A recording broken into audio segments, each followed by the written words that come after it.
Okay, Assalamu alaikum, Dr. Zakir Naik. My name is Adnan Jahangir. I'm a medical student and I'm an atheist, but this lecture has convinced me otherwise that Assalamu alaikum is one of the best greetings. My question is, how... So you're an atheist Yes. or a Muslim? No, I'm a Muslim. I'm an atheist, ex-Muslim. You were a Muslim, now you're an atheist. Okay, brother, go ahead. All right. My question is of two parts. First one, what is the stance of Islam on evolution? And two, what is the stance of Islam on apostates?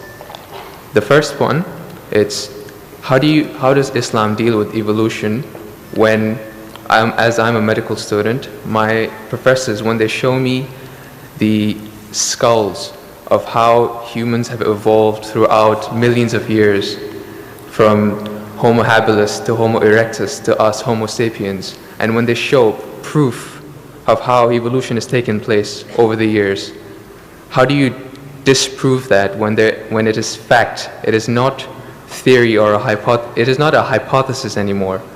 It is fact. How do you disprove that, if you could answer? Brother Jahangir has asked a question that what is the Islamic view on theory of evolution? And brother, if I reply to you, then will you come back to the fold of Islam? If it's a convincing enough answer. If I give a convincing reply, will you come back to the fold of Islam?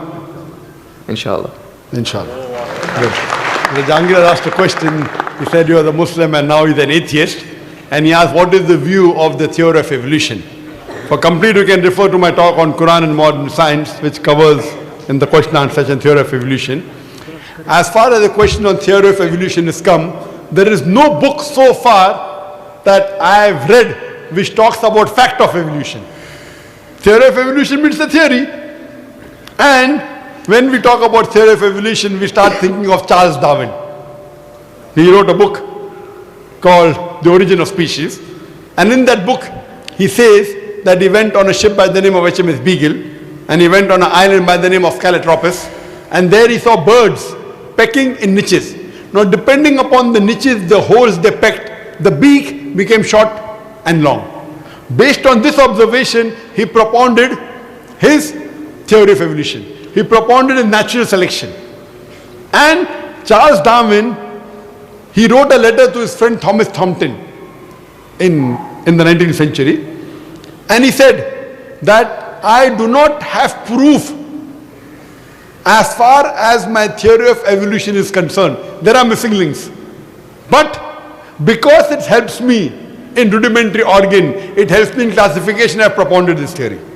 That's the reason when we were in school, if we had to tease any of our friends, we used to call him that you are the missing link. If you were present, Darwin's theory would have been proved right, indicating that he's a monkey. We used to fool around. So there is no proof regarding Darwin's theory at all. It's a theory, it's not a fact. Now in most of the schools, they teach Darwin theory as though it's a fact because they don't have any alternative.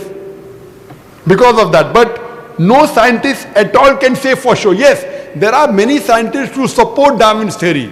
But as far as recent times are concerned, most of the scientists today they do not agree with Darwin's theory.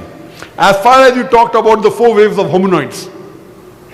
First was the Iceman, then was the Neanderthal man, then was the Cro-Magnon. All these that you find, there is no link between them.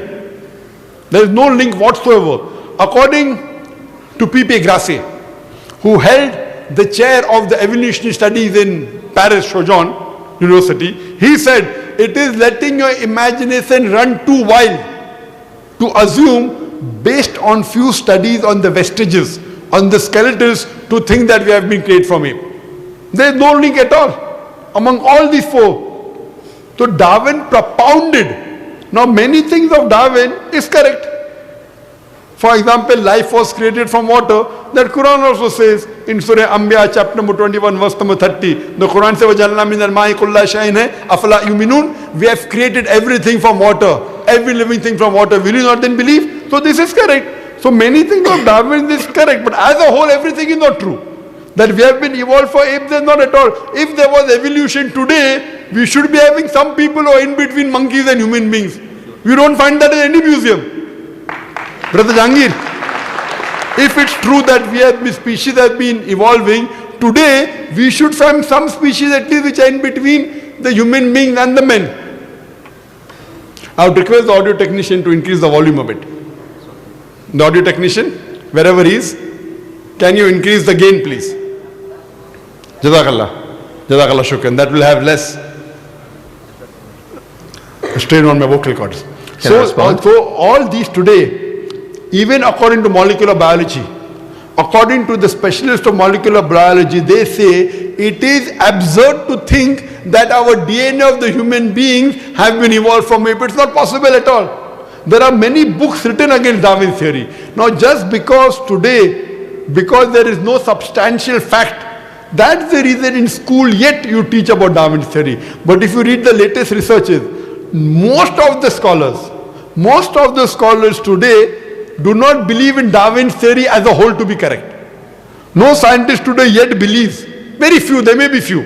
But the majority, they disagree that we have been created from apes. And that's what the Quran says, that we believe in the theory of creation, not in the theory of evolution.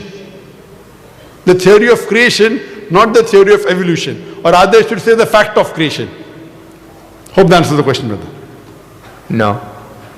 So where was the question? What did you not understand? What you say, it is true. It was true. 150 years ago it was true. It's not Darwin's theory anymore. 150 years of research has said that it's not once. He was just the one who started the ideology of evolution. It has gone over 150 years worth of research with the latest scientific advancements that it's not what you're saying. When my professor shows me proof, it's not just from apes, which is completely certain. When you see proof how the common cold evolves pathogen, like when it changes its own morphology just to keep up to date with today's vaccines, it's evolving its defense mechanisms against today's latest vaccine. Brother, that's evolution right there. Let me tell you one thing. It's not Darwin's theory anymore. Let me tell you one thing, brother. I am a medical doctor. And there are many researches being done. If it turns out to be a fact, it has to come in the medical college. It is in medical college. I'm taught this in university. Sorry? I'm taught evolution in university. It's not in school anymore. I'm talking about medical. University, you learn about theories and researches. Even in medical, you learn about theories and researches. Once it becomes the fact, it comes into textbooks of medicine.